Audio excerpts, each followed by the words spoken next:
Hey guys, welcome back to my channel Rewind. That is your girl Miss K.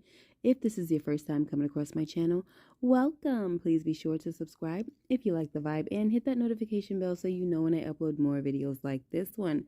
Alright guys, today we're going to be going over the latest episode of Queen Sugar season 5, episode number 10 called Onward. And this is the season finale, okay? Now, the episode starts off with Ralph Angel and Darla getting ready to hit the road to DC to take Blue to school. And Blue finds his doll, Kenya, to give to his parents because he wants her to watch over them while he's gone, right? Plus, he doesn't want his parents to be sad. But Ralph Angel tells Blue that if he ever gets sad, he'll just call Blue. And of course, this is a bittersweet moment because who wants to send their child away for that long? You know what I'm saying? Even though it's a great opportunity. But many parents have made this sacrifice before, and it turned out great for the child. You know, Gabby Douglas is one example, right? Anyway, next, Charley and Aunt Vi are on the phone talking about current events, but then Charley thinks of Davis. So she changes the subject and she asks Aunt Vi if there was anything Jimmy Dale could do right now for her to see him differently. And as soon as Charley asked that question, I was like, girl, you know daggone well you can't ask about Jimmy Dale. Like, he's a whole monster in Aunt Vi's eyes, right? Anyway, Aunt Vi was like, what on earth would make you ask me some stupid crap like that? Like, she was pissed, right? And, you know, she really wanted to know the answer to it. Wasn't a rhetorical question. Like, she wanted to know what the heck was on Charley's mind. So, you know, Charley had to let her know without being truthful, right, that Davis was at her house taking care of her because she had COVID, okay? Charley lets Aunt Vi know that Davis came over to pick something up for Micah and they got to talking and he seemed like he changed. So, you know, that was a whole lie, right? Anyway, so Aunt Vi basically lets Charley know that Jimmy Dale and Davis cannot be compared. Jimmy Dale was evil and Davis was just a stupid man who took Charley's love for granted and made dumb choices. But he definitely loved Charley and loves Micah, right? Aunt Vi tells Charley that if she sees a change, then it's worth looking at. You know, at least you guys could be civil. Next, Nova confronts Calvin when he gets home, right? And he can tell that something is wrong, so he asks her what's wrong. And instead of answering him, she gives him the file of her latest case. So once Calvin sees what's going on, he already knows. He already knows what's up, right? By looking at it. So Nova says to Calvin that she would like to believe that he wasn't there, but she already knows that she'd be lying to herself. Anyway, Calvin starts to explain his side of the story, and he tells Nova that he was pretty much pressured into hitting Andre. He says that the other officers told him that he had to prove himself and that what they were doing to Andre was good practice. But that was 20 years ago, Calvin says. I'm not that person, and I only hit him once or twice at most. I barely touched him, right? But according to Andre, Calvin's blow was the straw that literally broke the camel's back. So he must have hit him pretty hard, you know. So Calvin doesn't seem like he's being completely honest right now. And Nova does call him out on this as well. When he tells her that he's never done anything like that before or since, Nova says, I believed you when you said you never done anything like this at all. And it was all just lies. Next, Hollywood tells Aunt Vi not to worry about Blue because, you know, she expressed that she's afraid that Blue will change, you know, being under his grandmother. But Hollywood says that Blue has a good soul. He'll never change that. Hollywood also tells Aunt Vi that she should apologize to Ralph Angel for calling him a boy and telling him that his father would be ashamed of him. So Aunt Vi says, well, I believe that's the truth. And Hollywood says, but was it kind? Was it necessary? And then he says, maybe you should consider being the adult in the room for this situation. And you can see that Aunt Vi is listening, but she still didn't want to hear it, okay? Next, Charley and Darla are on the phone, and we can see that Charley is sharing the experience of living with your child away from home, right? So we see that Darla feels better from the talk, but then Charley tells Darla that she needs some advice. She tells Darla that she's one of the strongest women she knows, and of course Darla is honored by this compliment. Anyway, Charley tells Darla that she's been thinking about Davis. So Darla says, I would never give you advice about your man because no one knows your relationship like you. No one knows his heart the way you do. So at the end of the day, people's opinions don't matter. She reminds Charley of the tumultuous journey she and Ralph Angel had and how much they both hurt each other but still found their way back to each other. So, of course, it's possible for people to change, she tells Charley, right? Then she ends it by telling Charley that if she sees a chance for something real with someone who knows you and truly cares about you, then you should step out on faith because it might be everything you hope it is. And I was like, go ahead, Darla. She gave the best advice ever, okay? And she made sense with everything she said. Anyway, next, Charley is on a FaceTime call with Micah, and after getting updates on him, she tells him that she's been catching up on things herself lately. And, Micah's like, what you mean catching up? Because he knows that is not like his mother. She is on top of everything, always working, you know what I'm saying? So she tells Micah that she was under the weather, and he starts freaking out a bit, like, what are you talking about, Mom? And, he wanted to know why his mother was making him pull teeth for information. So she finally tells him that she has COVID, and he's like, how do you know that? And what is Aunt Nova saying? And where's Aunt Vi and Ra? So Charley tells him that she didn't call the family. So Micah is feeling really regretful right now for leaving his mother alone, but she tells him that she wasn't alone because when she didn't call the family, she called his father. And Micah just kind of scoffed and was like, I'm on my way. And he hung up the phone. So that was that. Next, Calvin comes to apologize to Nova, and she tells him that she wants to yell and scream and hurt him and even write about the situation, but she can't. She tells Calvin that she feels paralyzed too and also ashamed that she wants to protect him.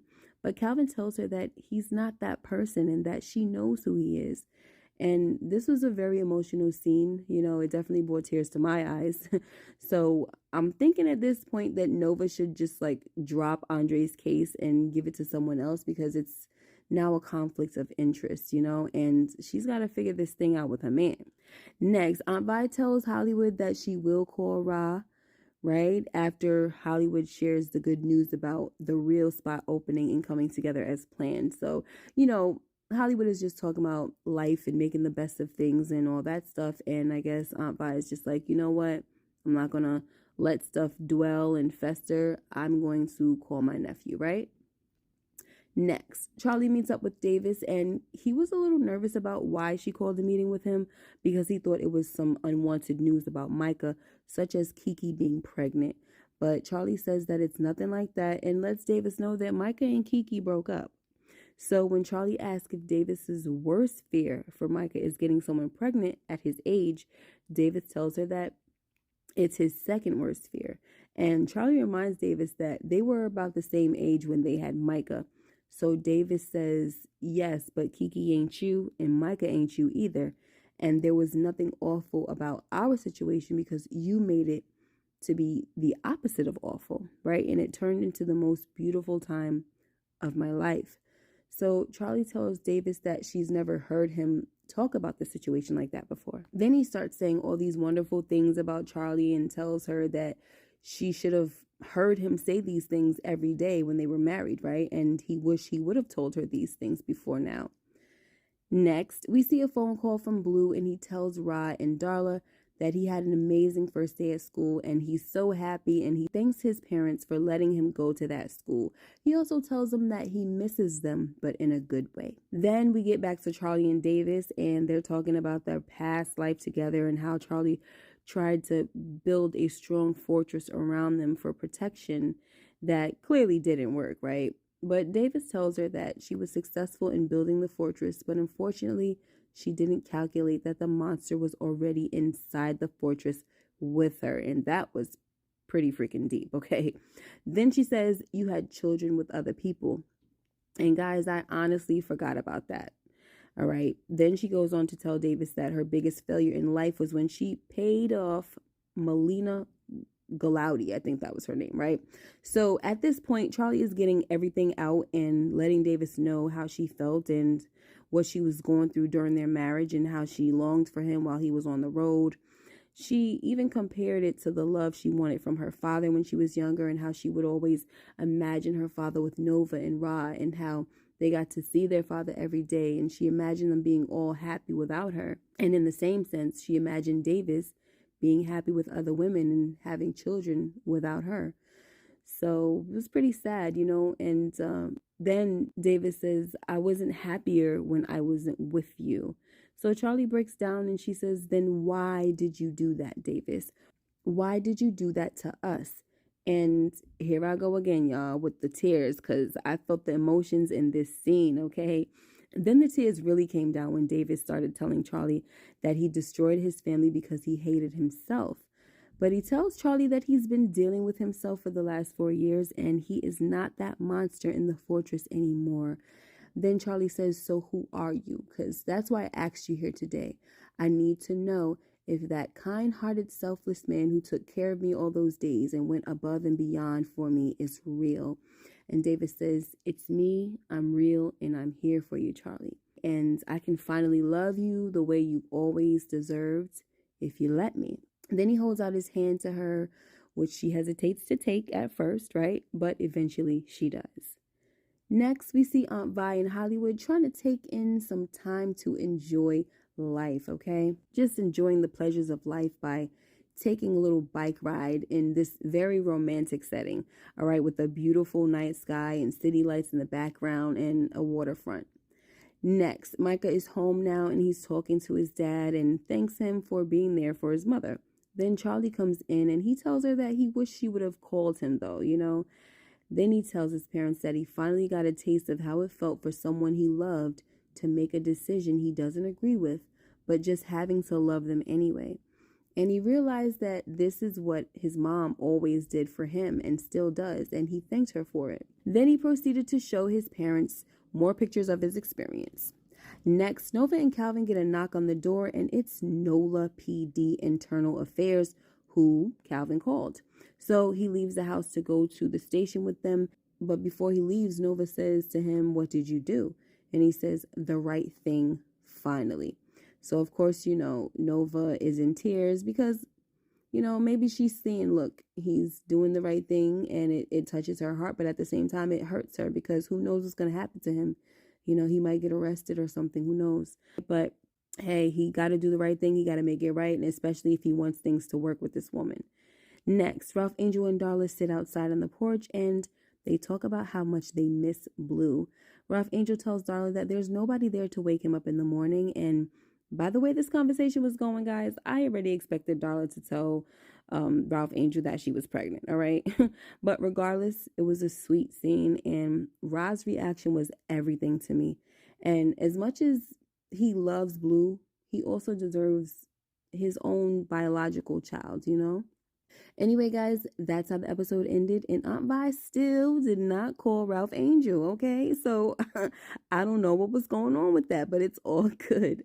All right, let me know what you guys thought about this episode. And make sure you like, comment, and subscribe if you haven't already. And hit that notification bell so you know when I upload more videos like this one. All right, you guys take care and be blessed. And I'll see you in the next video. Bye-bye.